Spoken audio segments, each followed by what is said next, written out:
Hi friends, welcome to Mareddy lakhs and collections అండి. ఈరోజు వచ్చేసి వినాయకునికి ఇష్టమైన పాల తాలికలు చూపిద్దాం అనుకుంటున్నాను. రాని వాళ్ళకు ఈజీగా చేసుకోవచ్చు. దానికి కావాల్సినవి బియ్యపిండి, 1 కప్పు బియ్యపిండికి 1 కప్పు బెల్లం వేసుకోవాలి. పచ్చి కొబ్బరి, ఇలాచీలు ఇలా షుగర్ వేసి పౌడర్ పట్టి పెట్టుకున్నాను. కాజు, కిస్మిస్, నెయ్యి. ఎలా చేద్దామో చూద్దాం రండి. ఇప్పుడు స్టవ్ వెలిగించుకొని దాని మీద చిన్న కడాయి పెట్టుకొని 1 కప్పు బియ్య పిండికి పొడిపిండి, తడిపిండితో కూడా చేసుకోవచ్చు, 1 కప్పు వాటర్ వేసుకోవాలి. వాటర్ మరుగుతున్నప్పుడు పిండి వేసుకుందాం. ఇప్పుడు వాటర్ మరుగుతున్నాయి కదా, కొద్దిగా బెల్లం వేసుకోవాలి. ఎందుకంటే అవి పాల తాలికలు తినేటప్పుడు కొంచెం స్వీట్ని పీల్చుకొని బాగుంటాయి. కొద్దిగా స్వీట్కి సాల్ట్ వేసుకోవాలి, టేస్ట్గా ఉంటాయి. కొంచెం చిటికెడు 1 స్పూన్ నెయ్యి వేసుకున్నాను. పిండి వేసుకోవాలి. 1 కప్పు పిండికి 1 కప్పు వాటర్ కరెక్ట్గా సరిపోతాయి. స్టవ్ తగ్గించుకొని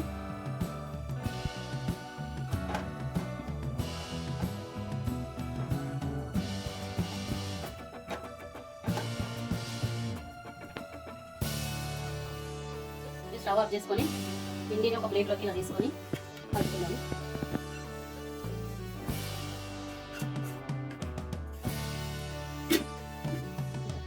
తడి సరిపోకపోతే కొంచెం వాటర్ ఇలా అనుకొని కలుపుకోవాలి, సరిపోతుంది. వేడి ఉంది. ఇప్పుడు కొద్దిగా పిండి తీసుకొని ఇందులో వేసుకుందాము. ఇది వాటర్ వేసి పలసగా చేసుకొని పాల తాలికలు వేసుకోవడానికి పిండిని కలుపుకుందాము. ముద్దలను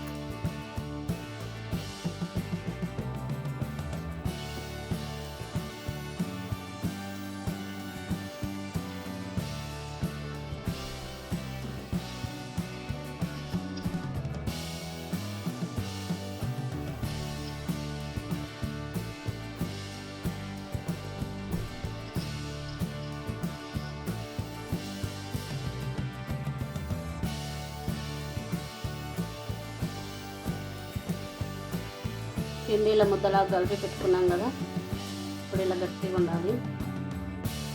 1 గ్లాస్ పిండికి 1 గ్లాసు వాటర్ సరిపోతాయి. ఇలా వస్తున్నాయి ఈజీగా. ఇప్పుడు ఎలా చేయాలో చూపిస్తా. ఇప్పుడు స్టవ్ పైన కడాయి పెట్టుకొని స్టవ్ వెలిగించి 1 కప్పు బియ్యం పిండికి 2 కప్పుల వాటర్ వేసుకున్నాము. చిక్కగా కావాలంటే 2 వేసుకోండి, తగ్గించేసుకోండి. కొంచెం పలుసగా కావాలంటే పాల తాలికలు 2.5 కూడా వేసుకోవచ్చు. నేను 2 వేస్తున్నా, ఇంకొన్ని వేస్తున్నా. ఇప్పుడు 1 కప్పు పిండికి 1 కప్పు బెల్లం. ఇది కరిగించి వడగట్టుకున్నాము. ఏమన్నా డస్ట్ ఉంటే పోతుంది, కొంచెం మరగనిద్దాం. బెల్లం కరిగినాక వడగట్టుకుందాం. బెల్లం ఇలా కరుగుతుంటుంది కదా, మనం పాల తాలికలు చేసుకుందాము.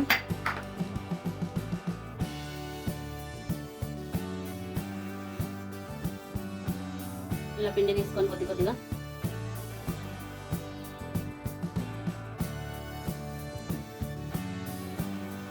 మీ ఇష్టం, మీరు ఎలా కావాలంటే అలా సైజు చేసుకోవచ్చు.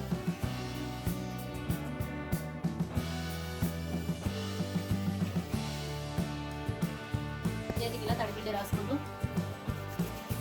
మీకు కావాల్సిన సైజులో చేసుకోండి.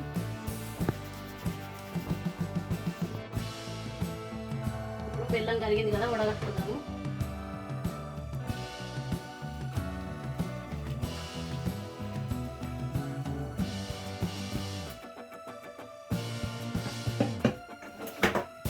బెల్లం వడగట్టుకున్నాం కదా, ఇప్పుడు మళ్ళీ స్టవ్ పైన పెట్టుకొని మరిగిద్దాము. ఇంతకుముందు పిండి తీసుకున్నాం కదా, అది వాటర్ వేసి కలుపుకుందాము. కలుపుదా ఇలా ఉండలు లేకుండా కలుపుకోవాలి, ఉండలు లేకుండా మంచిగా.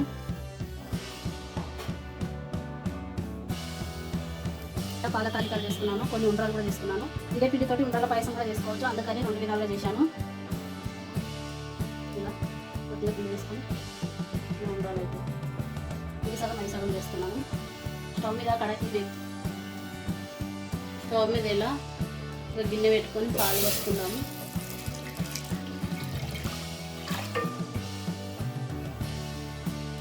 ఇప్పుడు ఈ పాలాలు వేసుకున్నాను. ఇది ఆల్రెడీ ఉడికిన వాటర్ మరిగించి ఉడికించాలి, సగం ఉడికినాయి కదా. ఇప్పుడు మళ్ళీ పాలలో ఉడికించుకున్నాను. వేసినాక కలుపుద్దు, కొద్దిగా కొద్దిసేపు కలపకుండా వదిలేద్దాం. ఇలా చిక్కటి పాలల్లో ఉడికిద్దాము. కొద్దిగా ఉడికించి బెల్లం పాకం పోద్దాం. తర్వాత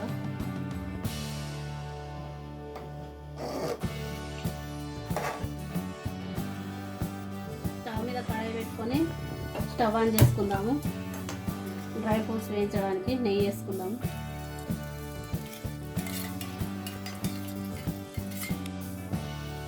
నెయ్యి వేయడానికి కదా కాదు, కిస్మిస్, పచ్చి కొబ్బరి వేసి కొద్దిగా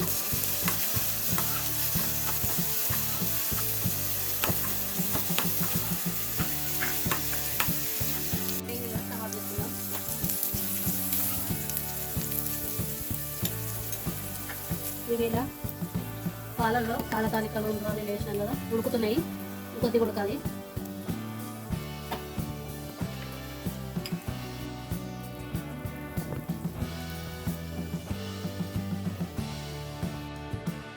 ఇలా ఉడికినాయి కదా, ఇందులో ఇంతకుముందు పిండిని ఇలా వాటర్ వేసి కలుపుకున్నాం కదా, ఇది తీసుకుంటాము. గ్రేవీ ఇంకా కొంచెం చిక్కగా కావడానికి పాయసము ఈ పిండి ఇది కూడా కొద్దిగా ఉడకనిద్దాము కదా. షుగర్ ఇలా చేసి మిక్స్ పట్టుకున్న వేసుకున్నాము 2 స్పూన్లు. ఇప్పుడు ఈ బెల్లం కాచి చల్లార్చుకున్న వడగట్టుకున్నాం కదా, అది కొంచెం చల్లారనిచ్చి ఇందులో వేసుకోవాలి. చల్లారనిద్దాం. ఇప్పుడు ఇలా పాలల్లో పాల తాలికలు ఉండ్రాళ్ళు ఉడికించుకున్నాం కదా. ఇప్పుడు బెల్లము 1 కప్పు బెల్లానికి 2 కప్పుల వాటర్ వేసి 1 కప్పు అయ్యేదాకా మరిగించి చల్లార్చుకున్న వేడి మీద వస్తే ఈ పాలు విరిగిపోతాయి. చల్లారిన పాలతో వేసుకోవాలి. ఒకసారి కలుపుకుందాం. స్టవ్ ఆఫ్ చేసుకుంటున్నా. పాల తాలిక పాయసము వినాయకునికి వేడివేడిగా మీరు కూడా నా స్టైల్లో చేసి ఆ గణనాథునికి నైవేద్యంగా పెట్టి గణనాథుని దీవెనలు మీకు ఎల్లప్పుడూ ఉండాలని కోరుకుంటున్నాను. మీరు కూడా ఇలా నా స్టైల్లో చేసుకుని తిని చూసి కామెంట్ బాక్స్లో కామెంట్ పెట్టండి.